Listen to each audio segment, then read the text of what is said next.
கத்தி குத்துக்கு ஆளான மருத்துவர் பாலாஜி தற்போது நலமுடன் உள்ளார். அண்மை செய்தியாக பார்த்து வருகிறோம். மருத்துவரை குத்திவிட்டு தப்ப முயன்ற விக்னேஷை ஊழியர்கள் பிடித்து சரமாரியாக அடித்து உதைத்து போலீசாரிடம் ஒப்படைத்தனர். கூடுதல் தகவல்களை செய்தியாளர் ராம்குமார் வழங்க கேட்கலாம். ராம்குமார், கத்தி குத்துக்கு ஆளான மருத்துவர் பாலாஜி தற்போது எப்படி உள்ளார்? இது குறித்த முழு விவரங்கள். கண்டிப்பாக மோனிஷா, இன்று கண்டியில் உள்ள உயரிய பன்னோக்கு மருத்துவமனையில் புற்றுநோய் சிகிச்சை துறையின் தலைவராக இருக்கக்கூடிய டாக்டர் பாலாஜி விக்னேஷ் என்பவரால் கொலைவெறி தாக்குதல் நடத்தப்பட்டு கழுத்து, தலை உள்ளிட்ட பல்வேறு இடங்களில் கத்தி குத்துடன் தீவிர சிகிச்சை பிரிவில் அனுமதிக்கப்பட்டிருக்கிறார்.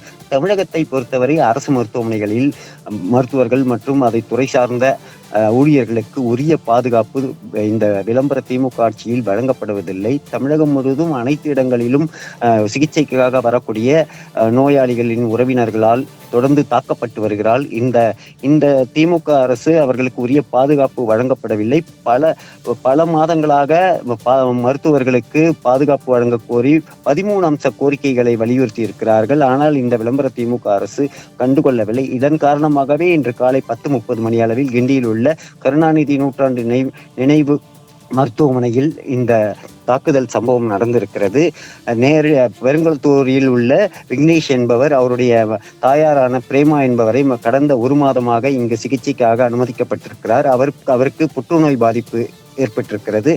இங்கு மருத்துவமனையில் தேவையான அளவு மருந்துகள் இல்லாததால் தொடர்ந்து சிகிச்சை அளிப்பதில் சுரக்கம் ஏற்பட்டிருக்கிறது. இதன் காரணமாகவே கோபமடைந்த இந்த விக்னேஷ் என்ற வாலிபர் மருத்துவரிடம் தனது தாயாருக்கு உரிய சிகிச்சை அளிக்கப்படவில்லை என தெரிவித்ததாக கூறப்படுகிறது. பல நாட்களாக மருத்துவரை பார்த்து இவர் முறையிட்டதாக கூறப்படுகிறது. இந்த நிலையில்தான் ஆத்திரமடைந்த விக்னேஷ் துறை தலைவரான பாலாஜியை கொலைவெறி தாக்குதல் நடத்தியிருக்கிறார். வீட்டில் இருந்த சமையல் அறையில் இருந்த கத்தியை எடுத்துட்டு வந்து தலை, கழுத்து, நெற்றி உள்ளிட்ட இடங்களில் சராமாரியாக குத்தியிருக்கிறார். ரத்த வெள்ளத்தில் மிதந்த அவரை அதே மருத்துவமனையில் சிகிச்சைக்காக அனுமதிக்கப்பட்டு தற்போது சிகிச்சை அளிக்கப்பட்டு கொலை முயற்சி நடந்திருக்கிறது. இப்போது நலமாக உள்ளதாக மருத்துவமனை தரப்பில் தெரிவிக்கப்பட்டிருக்கிறது. அவருடைய வீடியோ காட்சி வெளியாகி இருக்கிறது. இந்த நிலையில் மருத்துவர்கள், மருத்துவ சங்கங்கள் தொடர்ந்து பாதுகாப்பு வழங்க கோரி 13 அம்ச கோரிக்கைகளை வலியுறுத்தி இருக்கிறது. குறிப்பாக அரசு மருத்துவமனைகளில் 2 அடுக்கு பாதுகாப்பு வழங்க வேண்டும்.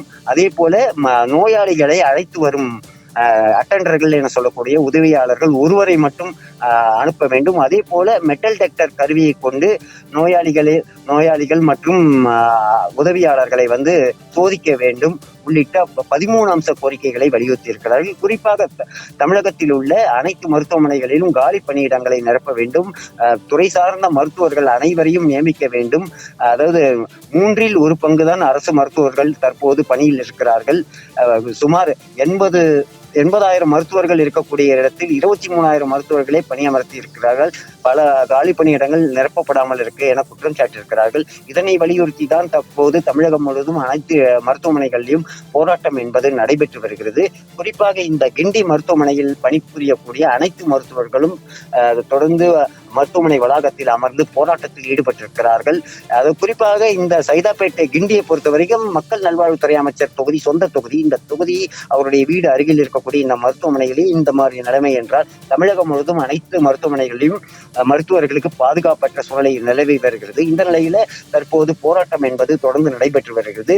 இந்த தாக்குதல் நடத்திய விக்னேஷை அரசு அலுவலக மருத்துவமனை ஊழியர்கள் பிடித்து காவல்துறையிடம் ஒப்படைத்திருக்கிறார்கள். அந்த பாலாஜியின் அறை முழுவதும் அவருடைய ரத்தம் கொட்டியிருக்கிறது. அனைத்து இடங்களிலும் அவ்வளவு ரத்தம் போயிருக்கிறது. தற்போது ஆபத்தான நிலையிலிருந்து நார்மல் நிலைக்கு வந்திருக்கிறதாக மருத்துவர்கள் தெரிவித்திருக்கிறார்கள். இருந்தாலும் மருத்துவர்களுக்கு தேவையான பாதுகாப்பு வழங்கவில்லை என கூறப்படுகிறது. இந்த நிலையில்தான் தற்போது போராட்டம் தொடர்ந்து நடைபெற்றிருக்கிறது.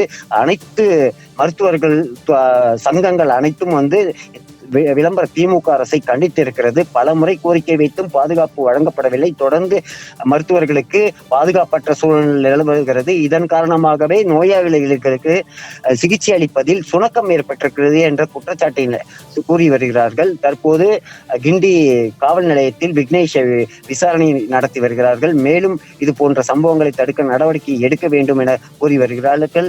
இந்த நிலையில் தான் தற்போது கிண்டி மருத்துவமனையில் பதற்றமான சூழ்நிலையில் நிலவி வருகிறது. மோனிஷா. ராம்குமார், கூடுதல் தகவல்களை பதிவு செய்தமைக்கு நன்றி.